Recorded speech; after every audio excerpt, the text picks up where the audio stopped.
Vous savez, nous sommes généralement le fruit des gens qu'on a côtoyés dans le passé. Et là, je parle des gens les plus proches de notre vie, c'est-à-dire votre partenaire, votre amoureux. Beaucoup de gens, malheureusement, ont du mal à l'avouer, mais c'est la triste réalité. L'homme, au fur et à mesure, devient caractérisé par les éléments qu'il a vécus dans le passé. Ce n'est pas par magie. Et pour le dire plus facilement, le genre de femme que vous choisissez dans la vie détermineront le genre de vie que vous vivez, le style de vie que vous adoptez, vos idées, vos pensées, votre nature, votre circonstance, vos projets d'avenir, votre réalité. En d'autres termes, ce n'est pas n'importe quelle femme ou homme qu'on s'associe. Il faut faire très attention. On y va. Un partenaire de vie peut vous aider à grandir et évoluer, à atteindre un niveau que vous n'aviez encore jamais atteint dans le passé, à vous développer, à éclater, à briller, vous épanouir. Il peut carrément vous aider à tomber, à vous ébranler et vous ensevelir dans l'abysse du désarroi. Voilà pourquoi il faut faire très attention. Je vais partager avec vous ici quelques éléments très intéressants qui pourront peut-être vous aider. Quelques éléments que vous transformerez à votre sauce, parce qu'évidemment les sauces ne peuvent pas être égales, et certainement pourra vous aider à aller dans la bonne direction. Un bon partenaire de vie est d'abord celui qui vous respecte avant de vous aimer. Donc quand vous cherchez quelqu'un, cherchez d'abord une personne qui vous respecte, au lieu de chercher quelqu'un qui vous aime. Dans la vie, il faut d'abord chercher une personne qui vous respecte avant de chercher une personne qui vous aime. Vous entendrez beaucoup de gens dire « je veux une personne qui m'aime, une personne qui me traite comme ci, comme ça ». L'amour est très volatile, vous savez. C'est pas beaucoup de personnes n'ont pas compris. L'amour peut être là aujourd'hui et ne pas être là demain. L'amour n'est pas constant. Vous comprenez? On ne peut pas nécessairement aimer une personne le dimanche comme on l'a aimé le lundi. Le lundi, ça peut être plus fort, mais le dimanche, moins fort. Le premier, ça peut être très bien. Le 7, le 8, le 9, peut-être pas aussi bien que ça. On n'aime pas une personne de la même manière du 1er au 30. Ce n'est pas possible. Ça change très souvent. Le taux fluctue, mais le respect reste toujours constant. Voilà pourquoi il est impossible d'être fidèle ou loyal à une personne qu'on ne respecte pas. Cherchez d'abord le respect avant de chercher l'amour. Il peut arriver un jour de ne pas aimer son partenaire comme on le fait d'habitude, mais préserver le respect comme il le faut. Ça, c'est essentiel. Le respect est la chose la plus importante. Quand on vous respecte, on ne vous manque pas de respect en public. Quand on vous respecte, on ne vous soumet pas à l'humiliation devant les gens. Quand on vous respecte, on vous traite d'une certaine façon. Quand on vous respecte, on ne permet pas à sa famille de porter atteinte à votre intégrité mentale ou physique. Quand on vous respecte, on vous place sur un piédestal, même pendant les moments les plus sombres. Gardez-vous de croire que les gens qui abusent de leur partenaire physiquement ou émotionnellement n'aiment pas leur partenaire. C'est faux. Ils sont très amoureux de leur partenaire, mais ils ne respectent pas leur partenaire. Donc il faut d'abord chercher le respect. Quand vous gagnez le respect d'une personne, la considération, l'estime, l'amour devient plus facile. Cherchez un partenaire de vie qui vous encourage à vous améliorer chaque jour. Une personne qui vous pousse vers votre destinée, vers vos objectifs de vie.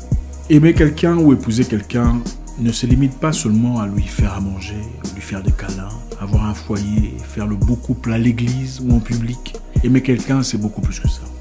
Il vous faut une personne qui vous aide à avancer peu à peu vers vos objectifs de vie. Une personne qui vous permet de vous améliorer chaque jour. Une personne qui vous apporte des éléments qui vous aident à progresser dans la vie. Ça, c'est une personne qu'il faut avoir dans sa vie. Si en 4 ans de relation, vous êtes exactement la même personne que vous étiez au début de votre relation, vous avez perdu 4 ans de votre vie. Cette personne n'est clairement pas la personne qu'il vous faut. Un bon partenaire doit comprendre votre vie, comprendre vos objectifs et vous aider à construire la pyramide de votre propre réussite. Ça, c'est un partenaire. Chaque humain a des objectifs. Chacun veut accomplir quelque chose dans sa vie. Chacun veut vivre sa réalité. Et un bon partenaire est une personne qui comprend votre réalité. C'est quelqu'un qui vous aide à avancer dans votre direction. Un bon partenaire ne vous empêchera pas de vivre votre vie, d'accomplir ce qu'il vous faut pour être heureux, de poursuivre vos desseins, vos ambitions. Un bon partenaire servira de fortificateur ou de fortificatrice pour vous propulser vers votre destinée. Vous verrez très souvent des gens venir dans votre vie et commencer à vous encourager à abandonner ce que vous faites. D'accord? Dans quelques cas, peut-être ça pourrait être bien si vous vous mettez en danger ou si l'idée est complètement absurde. D'accord? Mais épouser ou aimer quelqu'un ne veut pas dire accepter totalement ce qu'il vous dit ou vous dérouter complètement, vous dérailler de votre propre destinée, de vos propres ambitions, de vos propres objectifs de vie pour accorder toute l'attention à ce que lui fait. C'est complètement égoïste. Un bon partenaire est un accompagnateur ou une accompagnatrice qui vous propulse aussi vers votre propre destinée. Autant il donne de l'attention à ce qui lui concerne, ce qui est important pour lui, autant il réalise qu'il est important de vous donner de l'espace pour grandir, pour croître, pour vous fortifier dans la vie. Vous avez besoin d'une personne qui comprend méticuleusement ce que vous faites et vous encourage très clairement, minutieusement dans ce que vous faites. C'est-à-dire, chérie, je pense qu'au lieu de dépenser l'argent ici, tu devrais le mettre là-bas. Ça t'aiderait à faire ceci et cela et progresser de l'autre côté. Ou si vous êtes sportif, boxeur par exemple, vous avez besoin d'un partenaire ou d'une femme qui vous dit « Chérie, j'ai visionné le monsieur que tu combattras. Sa gauche est très puissante, hein, il faut faire attention. » C'est ça un partenaire. Vos combats sont ses combats. Vos luttes sont ses luttes à lui ou à elle. Elle n'est pas une spectatrice ou un spectateur. C'est une personne présente, consciente, battante, luttant à vos côtés. Un équipier ou une équipière qui à vos côtés résiste à ce qui vous résiste. Combat ce qui vous combat. C'est ça la personne qu'il faut épouser. On épouse un homme ou une femme qui se rangera à vos côtés même quand la terre entière est contre vous. Ouais. Une personne capable de rester à vos côtés même quand elle n'a aucune raison de le faire. Une personne qui restera là quand tout le monde vous abandonne. Une personne qui fera preuve de compassion à votre égard, qui comprendra vos douleurs, vos peines. Une personne qui comprend vos insuffisances et vous aide à les colmater. Une personne qui comprend vos difficultés et vous aide à les surmonter. On épouse une femme qui, si on dit on va vous tuer, dit oui. Tuez-nous, nous deux. Pas, ce n'est pas moi, c'est lui. Non. Je me souviens plus jeune. Les bandits sont venus chez nous, les voleurs à main armée. Ils ont frappé à la porte et c'est ma mère qui est partie parce que ma mère est très brave. On a dit, ouvrez la porte. Ma mère a dit, non, je n'ouvre pas la porte. Qu'est-ce que vous cherchez? Ils ont dit, nous sommes de la police. On cherche votre mari. Maman a dit, mon mari n'est pas là. Papa était là, caché sous les matelas, je ne sais plus quoi, sous un fût là, comme ça. Ouvrez la porte, sinon on va vous tuer. Maman a dit, vous pouvez me tuer si vous voulez. Mon mari n'est pas là. J'étais là petit. J'avais à peine 13 ans, je crois. Et c'est resté dans ma tête. Je n'oublierai jamais ça. Quel niveau de loyauté. Vous pouvez me tuer si vous voulez. Mon mari n'est pas là. C'est difficile. Beaucoup de femmes vous diront, ah, pourquoi je dois mourir? C'est tout à fait normal, on respecte cela. Mais pourquoi on doit t'épouser? Voilà. Ça va dans l'essence. Une personne loyale. Même si on vous attaque, elle va lutter. Même si elle n'a pas de force, elle va se battre. Même si on vous écrase, elle va pousser à vos côtés. Ce n'est pas une course de 100 mètres, c'est un marathon. Et il faut une personne très endurante pour cela. On épouse une personne qui vous fait confiance et qui ne vous empêche pas de jouir de la vie à cause de ses propres insécurités. La vie est courte. Nous avons chacun les éléments qu'on aime. Nous avons chacun des activités qu'on préfère, des choses qu'on aime faire. Il vous faut une personne assez mature pour vous faire confiance. Il faut savoir que mon mari est parti. Il va revenir. Je n'ai pas besoin de toujours fouiller son téléphone. Je n'ai pas besoin de me réveiller à 2 heures pour aller l'espionner. Je n'ai pas besoin de... Il vous faut la paix. Et pour ça, il faut beaucoup de maturité. Beaucoup de gens vous diront, quand le mari lui a donné des raisons pour douter de lui, la femme sera comme ça. C'est peut-être vrai. Mais il ne faut pas oublier qu'il y a beaucoup de personnes qui sont broken, qui sont brisées, brisées depuis leur relation passée. C'est-à-dire des gens qui ont connu des difficultés dans leur vie, qui ont connu le mensonge, la tromperie, toutes sortes de choses opaques, toxiques, et ramènent ça très souvent dans leurs histoires nouvelles. Ouais. Peu importe ce que vous fassiez pour eux, vous pouvez rassurer ces personnes comme vous désirez. Vous pouvez crier du haut de l'Himalaya, ils ne seront jamais satisfaits. Ils ne s'en empêcheront pas. Il vous faut une personne assez mature pour vous accorder du temps.